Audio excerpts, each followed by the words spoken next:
Saya mulai ya teman-teman. Assalamualaikum warahmatullahi wabarakatuh. Waalaikumsalam warahmatullahi wabarakatuh. Perkenalkan, kami dari kelompok D ingin membawakan kasus terkait pengaruh kondisi mikrolimet inkubator terhadap keberhasilan penetasan. Nah, sebelumnya, jika saya memperkenalkan rekan-rekan saya, pertama Nambah Selina, kemudian Devian, Monica, Yohanes, Valda, dan terakhir saya sebagai moderator. Silakan kepada teman-teman yang bertugas bisa dimulai. Oke, yang pertama faktor lingkungan dalam inkubator.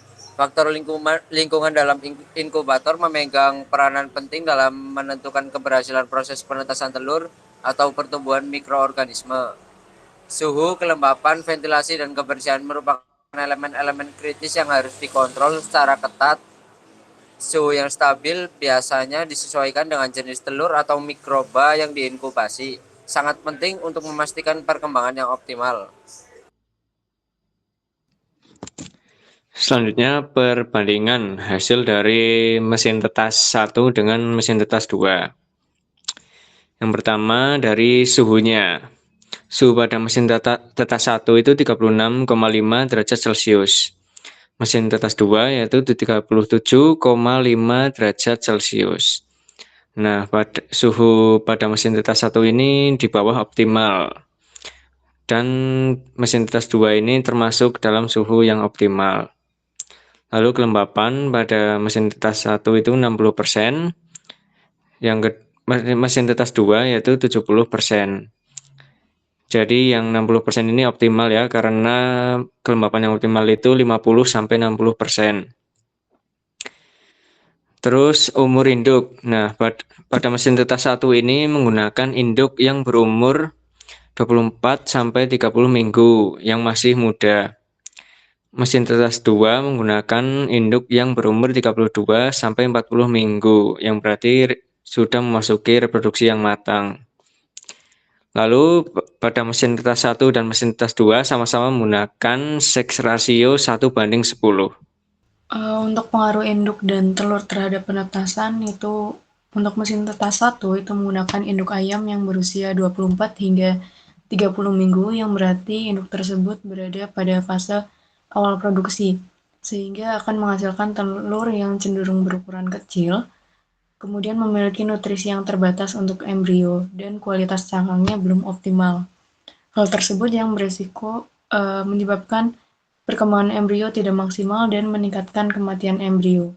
Sedangkan pada mesin tetas 2, induk yang digunakan yaitu induk yang berusia 32 hingga 40 minggu, yang berarti induk tersebut berada pada fase puncak produksi, sehingga telur yang dihasilkan itu lebih besar dan kaya nutrisi serta berkualitas lebih baik.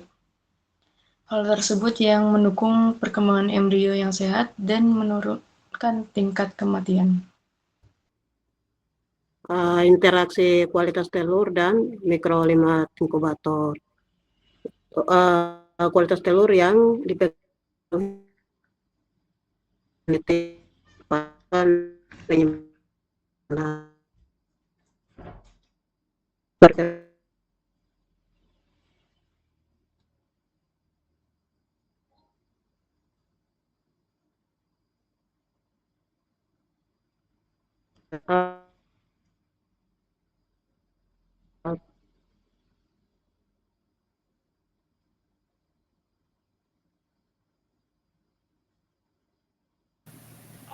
Mohon maaf Mas, Mbak, itu kayaknya Mbak Selina koneksinya kurang baik deh.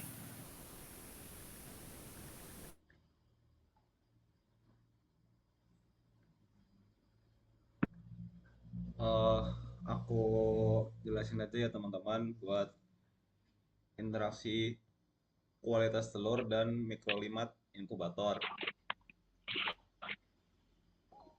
Gimana Mbak Selina? Apakah jaringannya aman?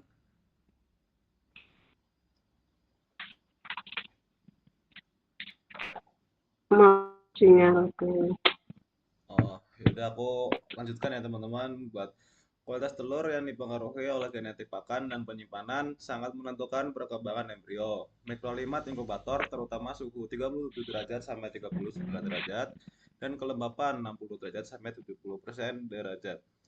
Harus dikontrol optimal untuk mendukung pertumbuhan embrio dan mencegah adanya kematian. Kemudian penggunaan teknologi inkubator modern seperti sistem berbasis Arduino atau IoT mampu menjaga stabilitas suhu dan kelembapan serta meningkatkan tingkat penetasan sampai dengan angka 80%.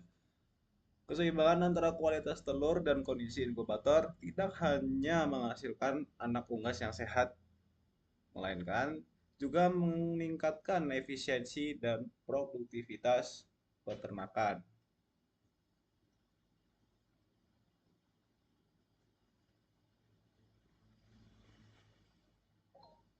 Bisa dilanjut? Selanjutnya kesimpulan yang pertama, keberhasilan penetasan sangat bergantung pada suhu, kelembaban, dan ventilasi yang sesuai agar embrio dapat berkembang dengan optimal. Yang kedua, mesin tetas 2 lebih efektif karena suhu yang sesuai dan telur dari induk lebih matang, menghasilkan daya tetas lebih tinggi dan kematian embrio lebih rendah.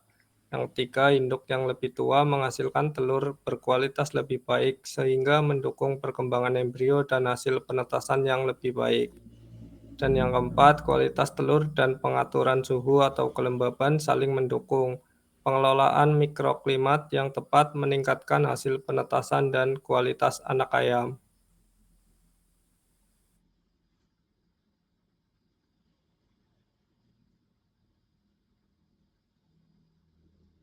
Baik, terima kasih atas penjelasannya. Silakan untuk kelompok C yang ingin bertanya. Baik, Mas Kemal, silakan. Izin bertanya ya, Mas Faiz. Perkenalkan, nama saya Kemal Maulana Billah dengan NIM D1A023228. Di sini pertanyaan saya itu dalam studi kasus yang Mas Faiz dan kawan-kawan sampaikan nih Mas.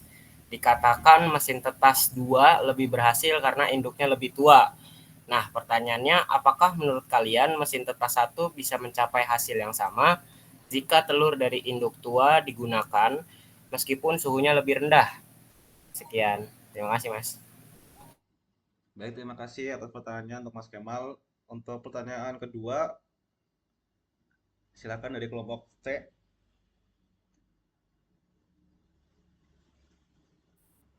Saya Mas izin bertanya.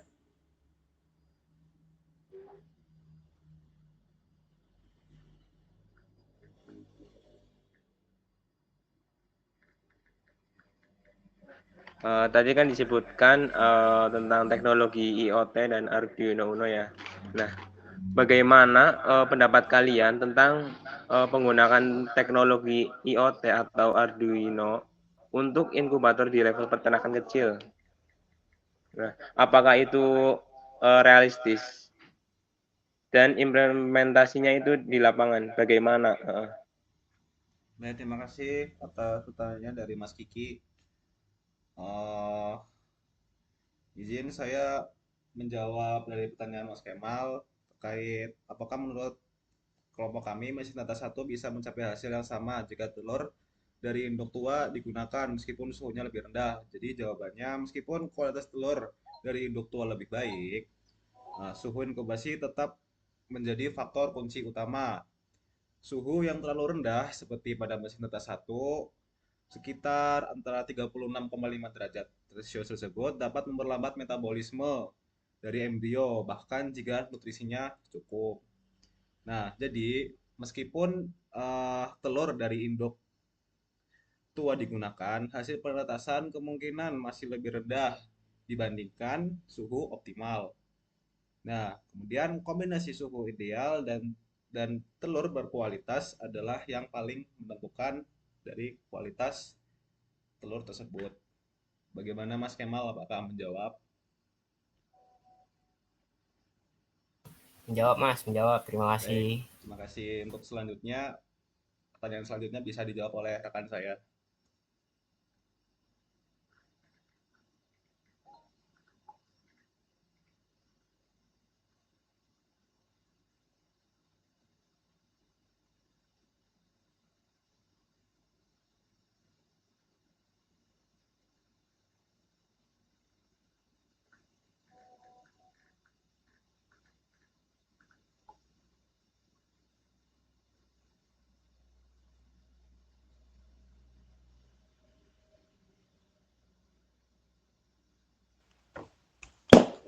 Oke, izin menjawab dari pertanyaan Mas Kiki. Jadi teknologi seperti IoT atau Arduino itu sangat potensial karena dapat menjaga suhu dan kelembapan inkubator tetap stabil secara otomatis. Meskipun ada tantangan lain yaitu seperti akses dan pemahaman teknologi di peternakan kecil, itu tantangan tersebut itu bisa diatasi lewat pelatihan sederhana dan oleh mahasiswa atau penyuluh peternakan. Kemudian biaya komponennya juga semakin murah sehingga penggunaan Arduino itu semakin realistis lah untuk skala usaha kecil hingga menengah. Mungkin begitu, Mas. Apakah menjawab?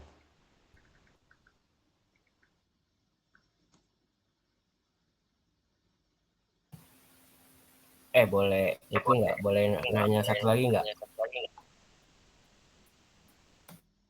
Baik, silakan Mas. Tadi kan IoT dan Arduino ya. Menurut kalian nih dari kelompok kalian nih, efektivitas yang paling ibaratnya paling efektif lah untuk para peternak, apalagi peternak-peternak lokal. Itu menurut kalian yang mana ya? Ya, itu pertanyaannya. Terima kasih.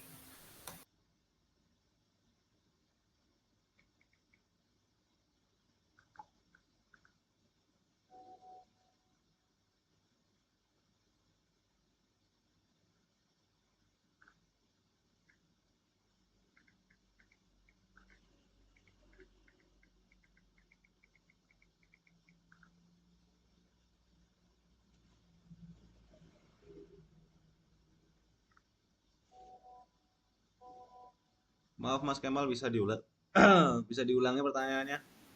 Ya, tadi kan ada dua metode atau ada dua cara tuh, IoT dan Arduino. Nah, menurut kalian nih dari dua cara itu efektivitasnya yang paling tinggi tuh yang mana untuk peternak lokal gitu? Seperti itu. Baik Mas, terima kasih. Sebentar izinkan kami diskusi terlebih dahulu. Ya, silahkan. Izin menjawab ya untuk Mas Kemal. Jadi pertanyaannya efektif mana metode IoT dan Arduino? Nah, kalau IoT itu Internet of Things. Nah, jadi tuh kalau Internet of Things itu lebih cocok ke peternakan yang bukan lokal. Jadi kayak emang yang modern gitu kan. Soalnya dari bahasanya aja Internet of Things. Nah, jadi kalau menurut aku lebih cocokan yang Arduino karena Arduino ini memiliki biaya yang relatif murah. Nah, jadi murahnya itu murah dapat diakses gitu oleh siapapun sehingga cocok untuk peternak lokal. Nah, karena kan peternak lokal ini kalau menurut aku ya kayak di desa-desa gitu kan. Nah, kemudian yang kedua, kemudahan penggunaan. Nah, jadi kalau dibandingkan dengan IoT itu kan mungkin lebih modern ya. Jadi kayak orang-orang yang harus mengaksesnya itu orang-orang yang mempunyai keterampilan gitu dibandingkan beda dengan Arduino. Nah, Arduino kan dengan penjelasannya tadi kemudahan penggunaan. Jadi mudah untuk diakses oleh siapapun, termasuk yang kalangan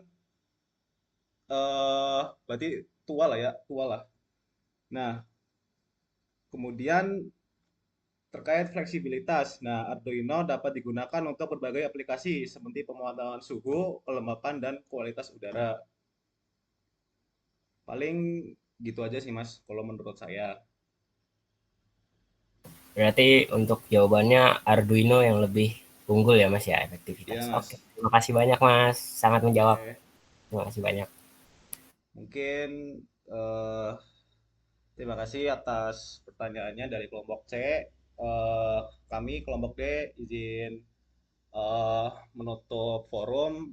Kurang lebihnya mohon maaf. Wassalamualaikum warahmatullahi wabarakatuh. Waalaikumsalam warahmatullahi wabarakatuh.